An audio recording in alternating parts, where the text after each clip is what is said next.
Before we get into this episode, there's something that might be of interest that I wanted to tell you about. Scene and Heard, who run this podcast, have been asked by Scotland Food and Drink to undertake a strategic review of the Scotland Food and Drink Excellence Awards. Now, these Excellence Awards have been going for almost 20 years and are a huge mainstay of the food and drink sector.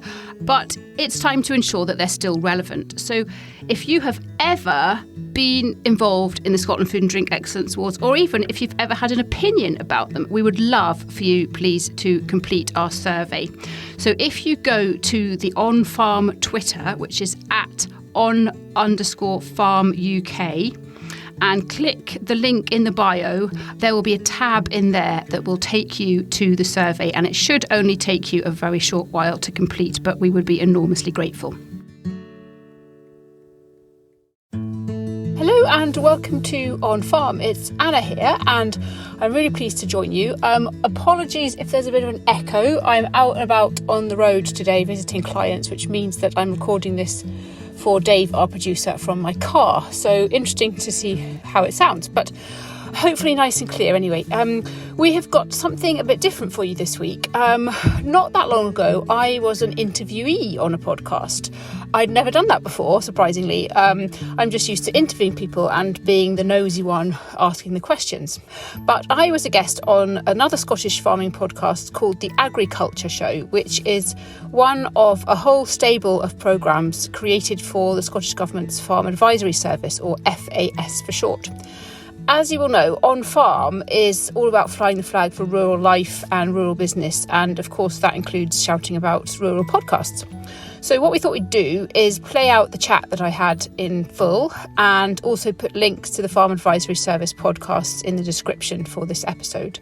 So now I'll just hand over to FAS Sounds Agri Culture host Mary Jane Lawrie. If you do enjoy the chat, please do go over and give their podcasts a listen too.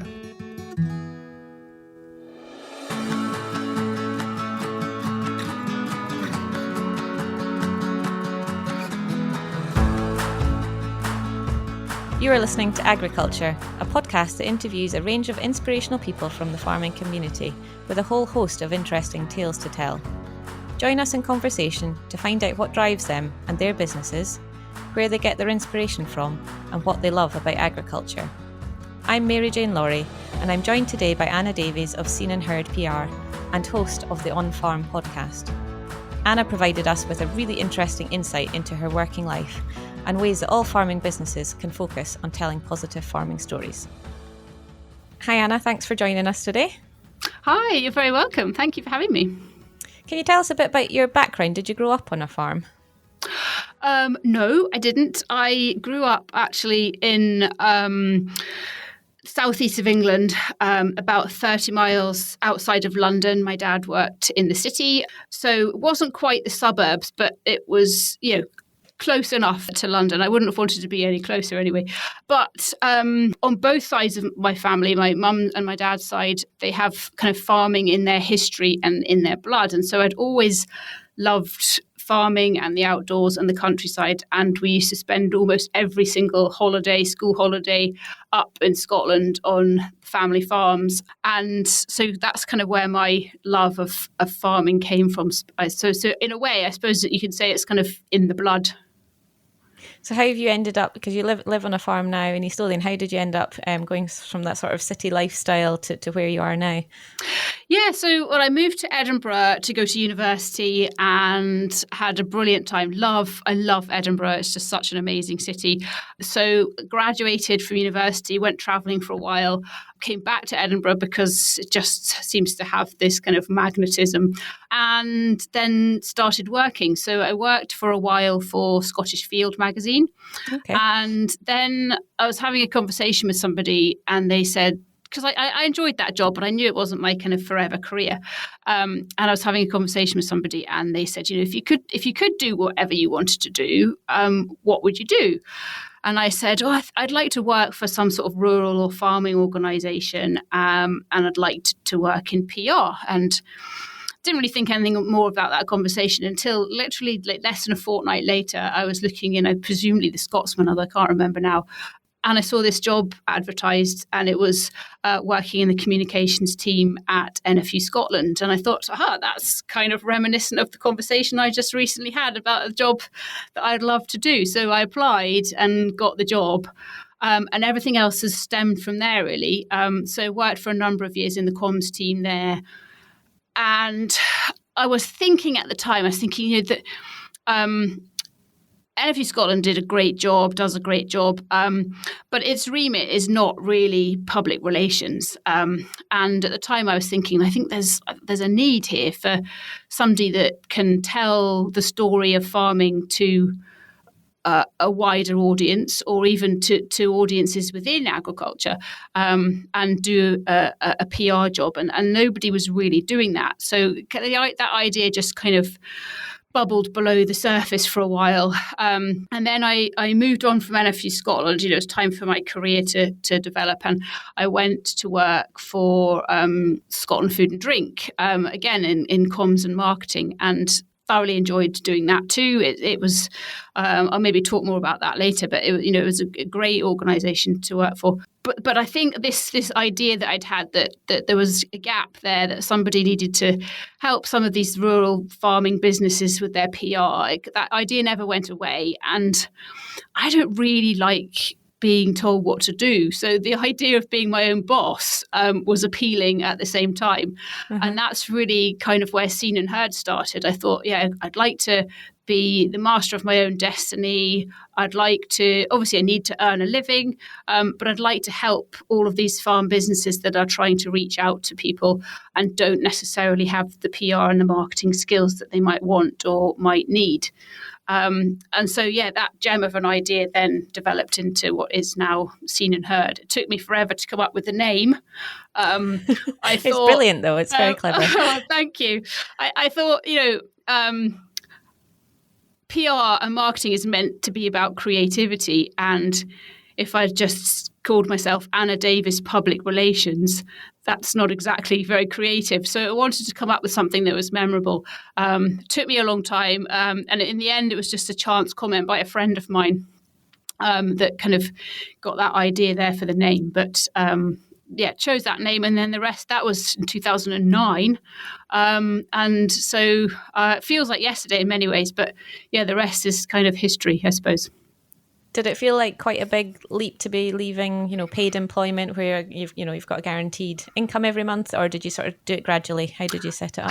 I was lucky. I was really lucky. I spoke to my boss at the time and explained that this was my intention, and I suppose he could easily have said, "Well, I'm sorry, but that doesn't really fit with our goals." But actually, he was great about it, and I ended up working 3 days a week at Scotland Food and Drink and 2 days a week self-employed. Initially with Scene and Heard, I was a sole trader. It was just me, and so that balance worked really well, and it meant that I could still have that guaranteed income whilst also building up the business. And it was 3 years after that Monty, who's now co-director of Scene and Heard, he joined, and I went full-time into Scene and Heard at that same time as well. So I suppose maybe if I'd sat down and really thought about it, it might have been daunting, but because I was able to do it in a staged way, and because I was just so determined that it was what I was going to end up doing, I didn't feel scared, actually.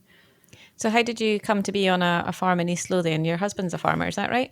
That's right, yes. So I didn't actually meet him directly through working for NFU Scotland, but it was mutual friends who introduced us. And those mutual friends have a connection with NFUS and obviously with farming. So I guess I probably wouldn't have met him if I hadn't started that role at NFU Scotland either, because it was that mutual friend who introduced us. So I feel really lucky because I love the buzz and the vibrancy of Edinburgh and other cities, and I love the countryside and rural Scotland, and so feel really lucky that we live 40 minutes from Edinburgh in East Lothian, and I kind of get to have the best of both worlds. I think I might struggle if I was further away from the city that I love, but it's a brilliant balance as far as I'm concerned. Yeah, I'm in a similar situation. I'm just outside Edinburgh as well on a family farm. And yeah, we can be in the centre of Edinburgh in half an hour, but still feel rural-ish. Not completely Yes. rural to me because I'm from the borders where it was very quiet. But this is a good balance for me. And yeah, it's nice to be able to go into the city and things, isn't it? And still get It a bit of is. You culture. feel lucky. You feel lucky. I feel lucky both socially and professionally that I get to enjoy the delights of Edinburgh, but actually also whether we like it or not, that a lot of face-to-face meetings and conferences are kind of Edinburgh area, or certainly in the central belt. And so again, I feel lucky that you don't have to spend hours and hours in the car travelling to these things, which, if you were at the further reaches of Scotland, it would be more challenging anyway. Yeah, absolutely. So what's a typical day like for you then? Are you involved in the farm business, or do you just solely focus on your Seen and Heard work? Well, kind of yes and no. My knowledge of the farming sector is strong, but my knowledge of the intricacies of farming is less strong. So, I don't know how to operate a sprayer. I'm not au fait with growing oilseed rape, for example. These intricacies is not my thing. So it's not, therefore, I don't think it's not my place to interfere and get involved. So my husband takes care of all of the traditional farming. Sometimes I know, sometimes I give him my opinion, or I share something that I might have picked up or that I've spoken to somebody about. But he can choose to use or ignore that advice or that opinion as he sees fit, because it's him running the business, not me. But we do have a farm diversification, which I run. So I'm actually sitting in it at the moment. It's an old steading which was falling into disrepair. It wasn't useful for modern day farming machinery, and we needed to find a profitable use for it. So we converted it. The idea started in 2018, and then we got the spade in the ground after the first lockdown. We converted this old steading into a business hub. So it's called Wheatrig Business Hub, and it's a mixture of long-term rentals. So we've got tenants who are going to be here for the next 5 years, but we've also got one room, which I'm in at the moment, which is a co-working space. So people come, they'll rent a desk for the day, come along, do their work, perhaps have a chat to other people working here. And then go home again. And it's been really useful, I think, for people who are fed up of working from home or struggling to concentrate. One man who comes here, he spent the whole of lockdown working in his car using 4G on his mobile phone because his wife was using the office in their house. And so for him, it was a revelation to come here and have a comfy chair to sit on and Wi-Fi and tea and coffee on tap. So it's a real mixture of people. And as long as there's space, I sit in here as well because it's designed to be an office, and therefore I find it easier to be productive in here than I do in the office in our house, which is, it's great, but it's not designed to be an office. In here, it's light, it's airy. We've got all the facilities we need. And actually, I'm sitting inside at the moment in it's kind of like a phone booth, effectively, but with a chair and a desk. And it's useful because people can come in here and have private calls. So they might be in a shared co-working space, but they can come in here if they need to have a private call. So it's perfect for recording podcasts. I guess starting work sort of during lockdown and COVID times must have been a bit daunting, thinking, because at that time we didn't really know what was going to happen with the way people worked after, COVID was over. And obviously we're still not completely through it yet. But I think if anything, you sort of hit the nail on the head there. People are just way more flexible about how they're working. And the poor man that had to work in his car, that just sounds awful for the whole of lockdown. So by offering a flexible space for people that are now find themselves, a lot of companies are just making people work from home all the time. But lots of people, obviously, as you say, work better in a communal space with people to interact with, even if it's not in the same industry that they're in. I guess you're providing that, and COVID has kind of given an opportunity for people to look for these alternatives. Oh, it has, definitely. And it is. It's great. I spend my working life interacting with people who work in rural business because that's what I do. But here, we've got health and safety consultant, a mortgage broker, somebody who works for a chartered surveyors, a real mixture of people. And, we don't chat all the time. We get on with our work. But, sometimes you'll just have a natter with somebody, and it's meeting different people. And I enjoy it. And I'm fairly convinced that they enjoy it too. And it has meant that even though some of them come maybe 2 days a week here and work from home the rest of the time or whatever. So it provides that change of scene, I think. We did think, when lockdown hit, we had this conversation, my husband and I, and we thought, what have we done? We're just building office spaces, and nobody's ever going to want to work in an office ever again. Yeah. And actually, our original plan for the building had been just long-term rental. We hadn't considered the co-working, or some people call it hot desking. That wasn't really on the radar. But after the lockdown started to ease, I got so many inquiries from people saying, "Oh, do you have hot desking spaces?" And the first couple, I said, "Oh no, really sorry, we don't." And then after the inquiries kept coming in, I said to Willie, I think we should have co-working desks because that seems to be what people want.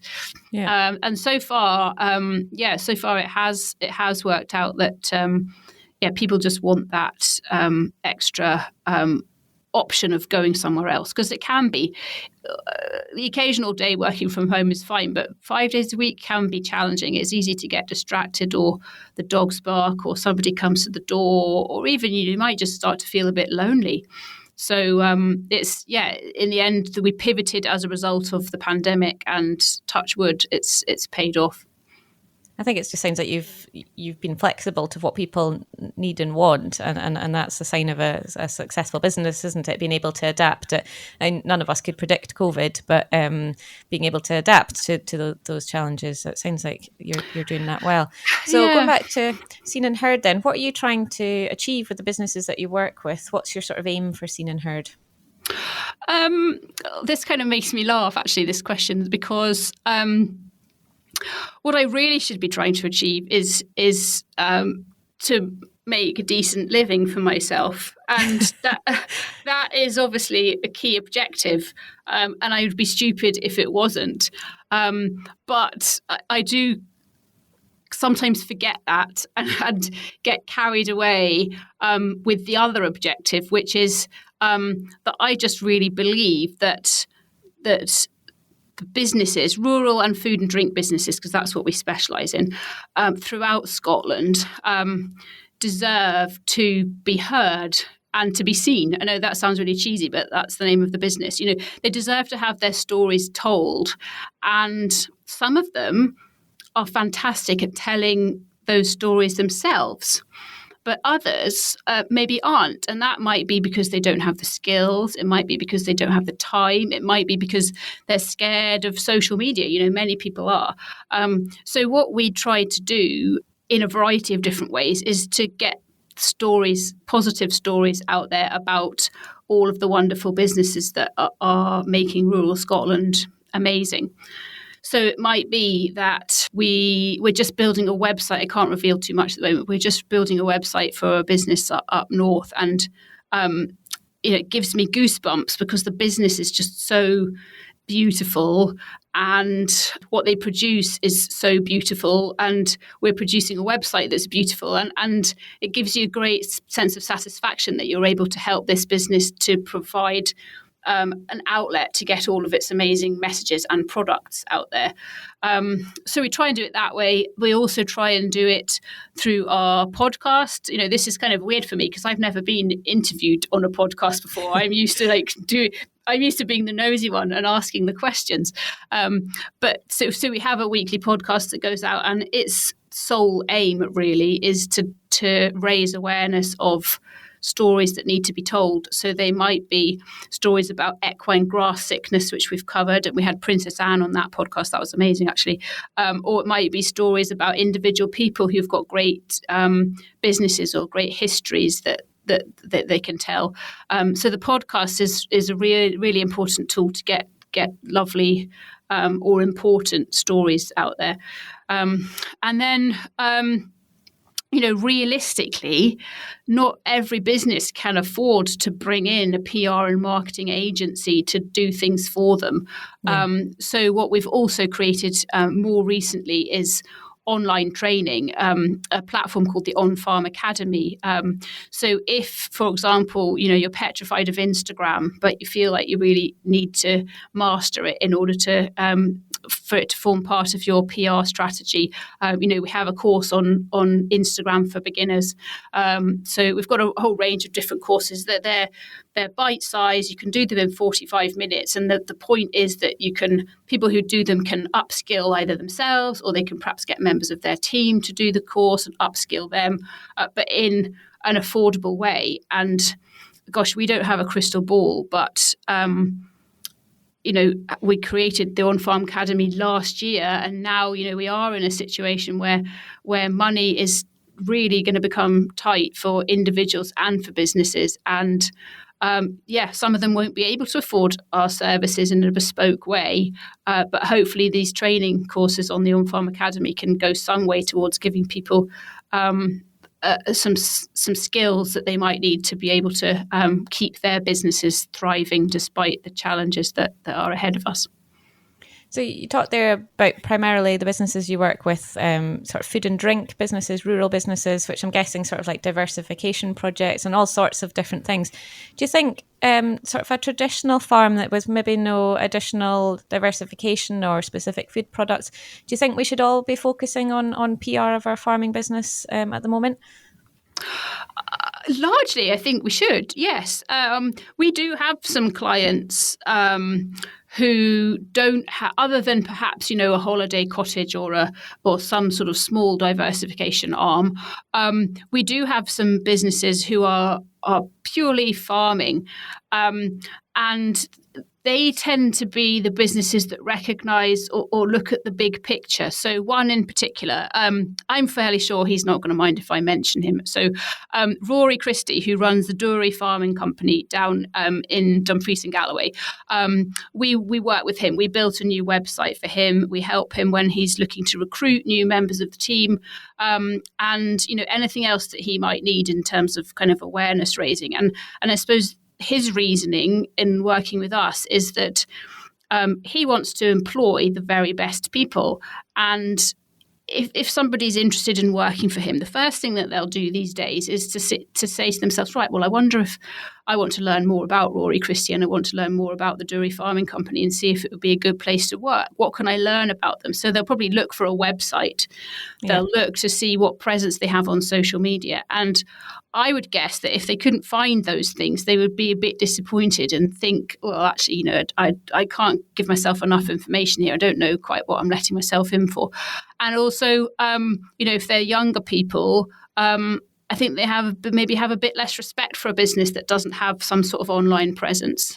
So the point of, in this case, in Rory's case, the point of a website and an active social media presence is so that graduates and other people are aware of his business, so that when the time comes that he's recruiting or the time comes that they're looking for a job, they can create a suitable match between employer and employee and drive the business forward in that way. Likewise, he's selling milk to Lactalis. They want to know who it is they're dealing with. They might want to have customers who want to know where the milk comes from.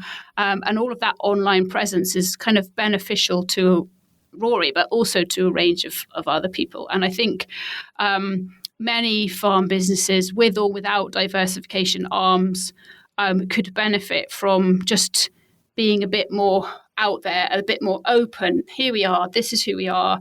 This is what we do.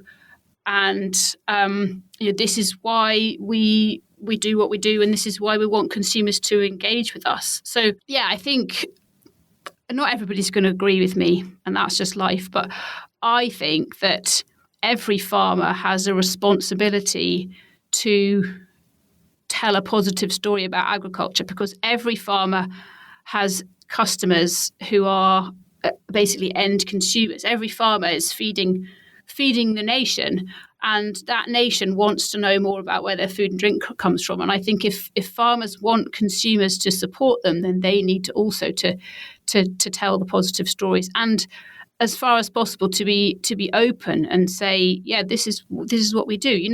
Not everybody's going to like Rory Christie and the Dairy Farming Company, because some people don't drink milk, some people don't believe in drinking milk. So not everybody's going to love you and what you do, but I think you need to be open for the people who do want to learn more and do want to understand and do want to hear your story. I think there's that fear, though, isn't it, that if you put yourself out there and explain this is my farm and it's a dairy industry, that you might get some hit back from members of the public. I guess that's maybe one of the reasons some farmers are holding back from putting themselves out there, because they don't feel comfortable, or that they're maybe not going to tell their story in the right way, which I guess is where you guys come in. Yes, I think that's true. I think there is a fear out there. I think that can be combated in a number of ways. Whether it is media training and giving people confidence so that they know that the content that they're putting out there on social media is the right kind of content. Although arguably there isn't really the wrong kind of content in some ways. You can, if it's your business, you can say what you like about it, and it's up to other people to love it or hate it.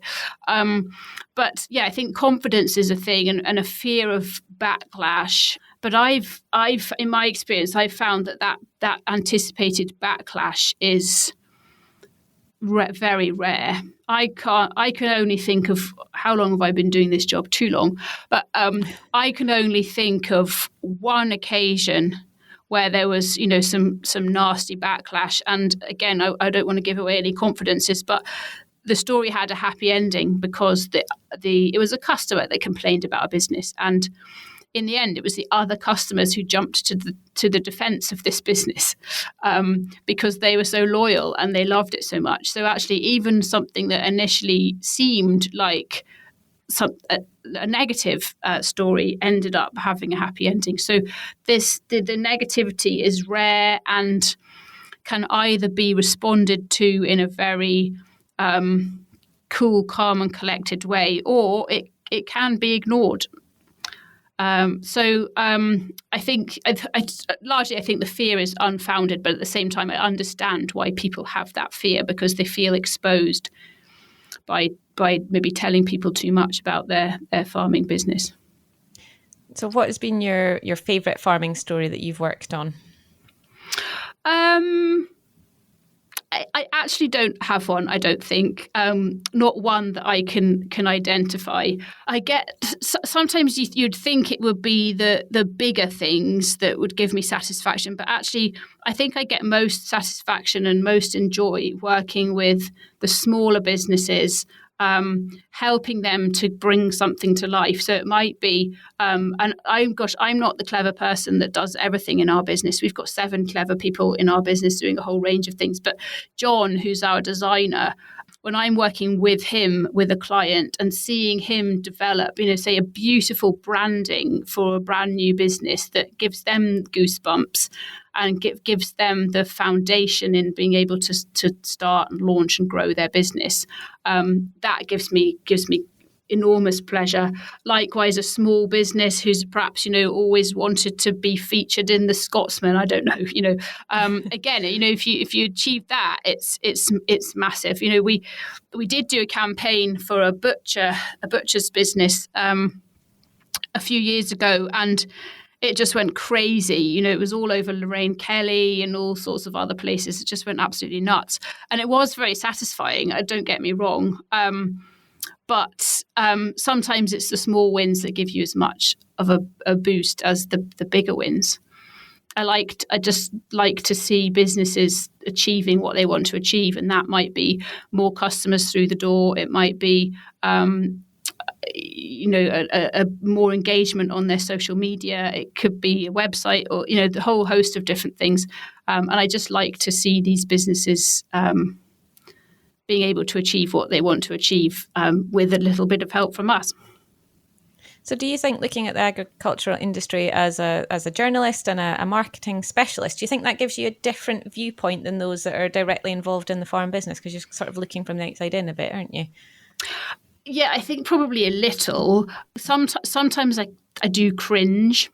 Though this was somebody down in England who's to blame for this. But I heard somebody from the English NFU on the Jeremy Vine show on Radio 2. And I wanted to get in my car and go to his house and stick masking tape over his mouth, because what he was saying was just awful. He was doing nothing but moan. And I know that things are really tough in every sector, but I know that things are tough in farming. I know that each sector's got its own challenges, and I know that the things are not always rosy. But all of this guy did for 10 minutes on the radio was moan, moan, moan, moan, moan. And I thought to myself, if I'm thinking that, members of the public listening to Jeremy Vine, they're thinking the same thing too. They're thinking, these farmers, all they ever do is moan. And I think there's a place for constructive criticism. And I think, the right kind of lobbying and the right kind of engagement with politicians or whomever else is critical.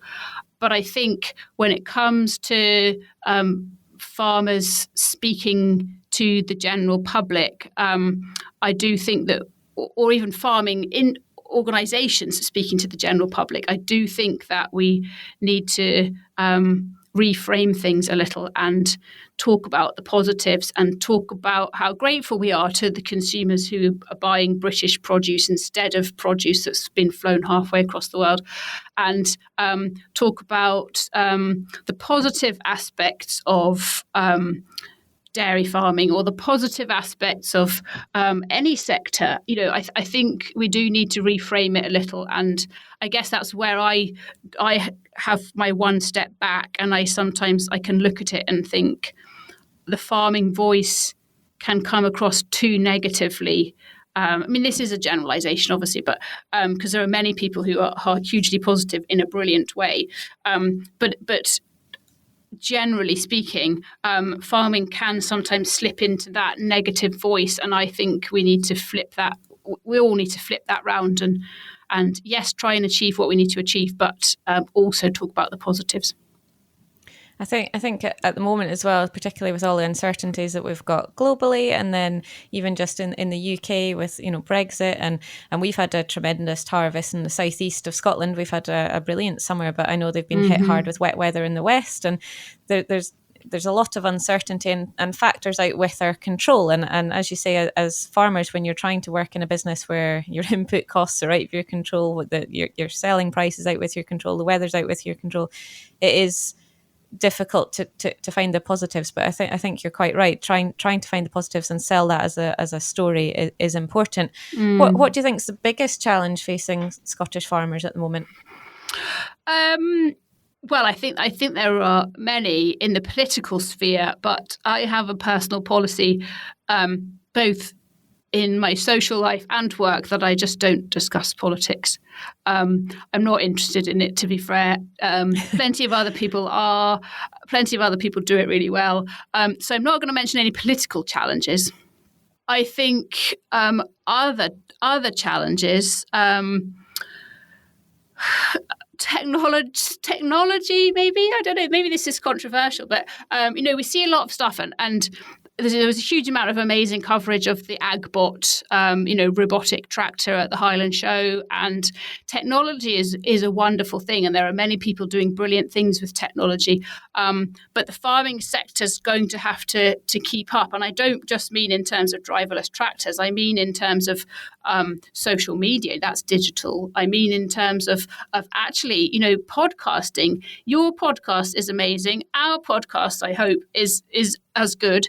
But there are too few farmers who have embraced podcasting technology, and I think they could benefit a huge amount from doing so. They not only could they listen to you and I, but they could listen to hundreds of very relevant and very informative podcasts, and they could benefit. The irony, I think, of that is that the slightly older generation, they're the ones that really love the radio. And they're the ones that would really love podcasting, but they haven't embraced the technology. So if you are listening and you know somebody who you think would love a podcast, please just get their phone and show them how to do it. This has become a real kind of bee in my bonnet, that I really would like more farmers to embrace technology. And as I say, that's broadly speaking. I don't just mean the agbot, but I mean digital technology for their own benefit. So that might be social media, because that social media has its problems, yes, but at the same time it can help to combat isolation in certain senses. And podcasting, likewise, you not only can you learn something, but you can you can listen to things that are interesting and that you enjoy. And I think if we can get the whole sector to embrace some of these technologies and digital tools, then they'll benefit perhaps in ways that they didn't know they could. For example, I've got work with a chap who runs this amazing business. It's a combination of farm security and livestock cameras. So it might be lambing time, and before you get out of bed, you just have a quick look on your mobile phone and you can see the camera in the lambing shed, and you can see what's what, and you can monitor what's going on. That's actually saving lives in the livestock sense. It's making that farmer's life easier, and that's all based on technology. Likewise, because we have this office hub on our farm, we installed CCTV. So again, we feel more secure. Our diesel is less likely to get stolen or whatever else might be.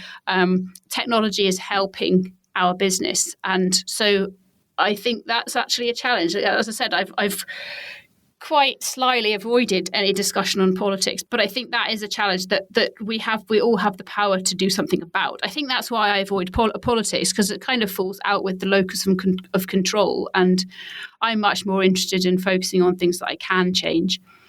So please embrace technology. And if you're listening to this podcast, you've already embraced technology, but perhaps you can help somebody else who hasn't yet. I think the thing about listening to podcasts is so true. A lot of the farmers that I go and see, they've still got the old phone with the big buttons on it. They don't have a smartphone, and I guess that is a barrier to uptake, because A, they don't know how to work the smartphone. Mm-hmm. B, if they had one, it's expensive, or C, they'll probably break it. Because working in a physical environment, the screens often get smashed. But you're right, loads of them are sitting in tractors or pickups or whatever for hours. Ploughing for 12 hours a day, listening to the radio, and there's only so many times you can hear the same hits over again, or whatever it is they're listening to, and it's just it breaks up the day. And as you say, it gives them that opportunity to learn something and feel connected, and not just focusing on farming podcasts either. There's so many other things that they can that are related. Yes. It could be comedy, it could be anything. And I'm not suggesting that our podcasts are the only ones worth listening to. There are so many. And my husband says that actually he feels as though it's kind of wasting time if he's sitting in a tractor listening to the radio. I mean, obviously it's not wasting time because his tractor is hard at work, as is he.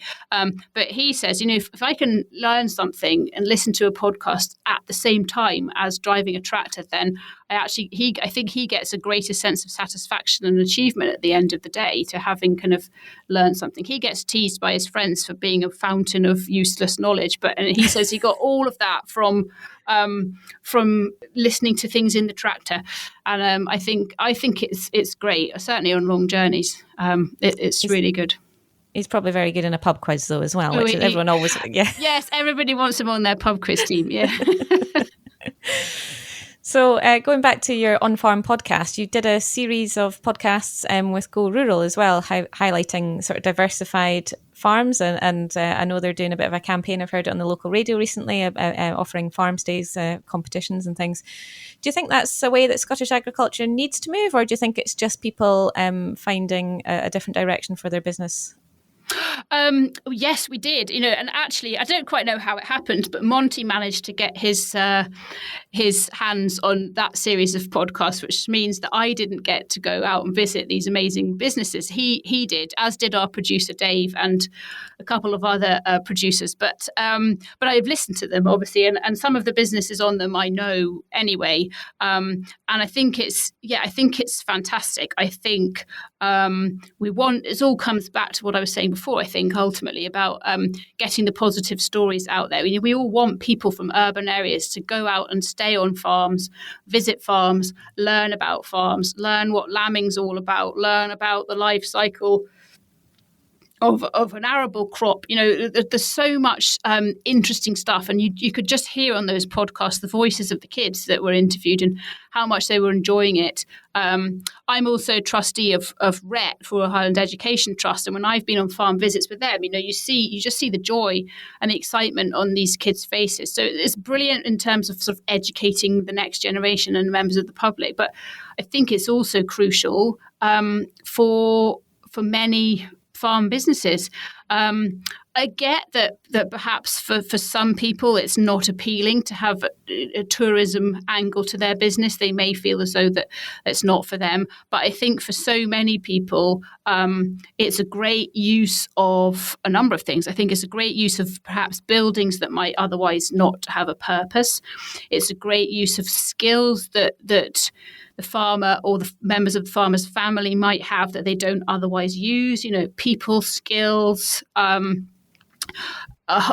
teaching skills, a lot of these come into play when it comes to agri-tourism, and it's great to see people using those skills in that way as well.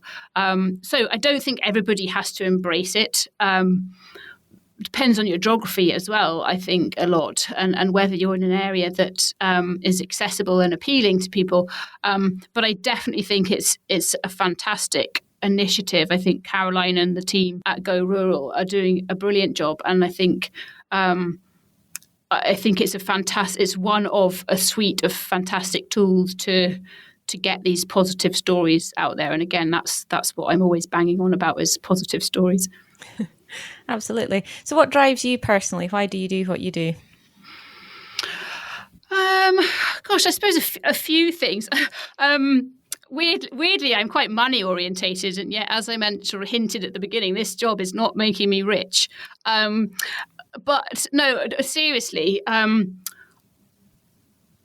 get a lot of satisfaction from creating something. So it might be that I work with John, our designer, and we create a brand and a website for a client. It might be that I'm creating in a more kind of in the written word, and I might be creating a story that's then we have it in print somewhere and we can see that, or I might be creating a blog that goes on somebody's website, or creating a suite of social media posts. So that kind of keeps me going. I like to see the fruits of my labor, I suppose. And so when you've done something like that, you get that kind of buzz of adrenaline. I cannot stand being idle. And I can't stand other people being idle as well, actually, which sometimes causes arguments in my household. So I've got to be busy all the time. So I've got to have there's always a kind of project on the go. If it's not a work project, it's a personal project, because I just like to keep busy and get things done. And then I suppose ultimately, the reason why, and it's not just me, it's Monty and the other Scene and Heard team members, because they are equally as important in the business as I am. But ultimately, what drives us is a love of rural Scotland and a desire to see it thrive, and desire to help in whatever way we can, big or small, to get to that. I say end goal. It's never really an end goal. It's a permanent goal, because there are always new businesses coming along and other businesses evolving. So it's not like you can get to a goal of a rural Scotland reaching a certain point of thriving, but it's just an ongoing thing that gives us all drive and satisfaction as well. So finally, Anna, what inspires you about Scottish agriculture? I think probably, who doesn't love a beautiful scene or a cute lamb and, all of that stuff, the obvious stuff, seeing something growing in the fields, that's kind of the obvious stuff. But I suppose it has to be, what inspires me most has to be the people, from and more so since we started doing our podcast. I suppose that's even more highlighted. the people that I talk to, and, they could be any generation. We've talked to people in their 90s for the podcast, and I'll tell you, that sometimes is challenging from a technological point of view. I can imagine. But we've talked to people in their 90s and older, and we've talked to kids for the podcast, and they've all got their own perspective and their own viewpoint and their own passion, and it's those people. We also do a lot of work with the young farmers clubs, and it's all of the people, men, women, children of all ages. It's those people that keep rural Scotland going, and who I suppose also hold the key to its future. So it's got to be about, I think we all have a responsibility to keep driving those people forward and helping to give them a reason to do what they do, because at the same time they give us a reason to do what we do. Thank you so much for your time today, Anna. You're welcome. Thank you very much for having me. I've enjoyed it, and it's nice not asking the questions for once and just answering them. So there we are, just for a change. We were very pleased to share and promote to you the FAS Sounds Agriculture podcast with excellent host Mary Jane Lawrie. Agriculture is, as we said, just one of several different shows under the FAS Sounds banner. They all have a rural slant to them, so they have Rural Roundup, Stock Talk, CropCast, Crofting Matters, and several others too, all part of the Scottish Government's Farm Advisory Service. So it's well worth diving in there, and obviously we don't want you to listen instead of listening to OnFARM, but you might wish to listen to some of them as well as listening to OnFARM. So you can find them at www.fas.scot, and the link will also be in the episode description. So thank you for listening. I hope you enjoyed, and goodbye for now.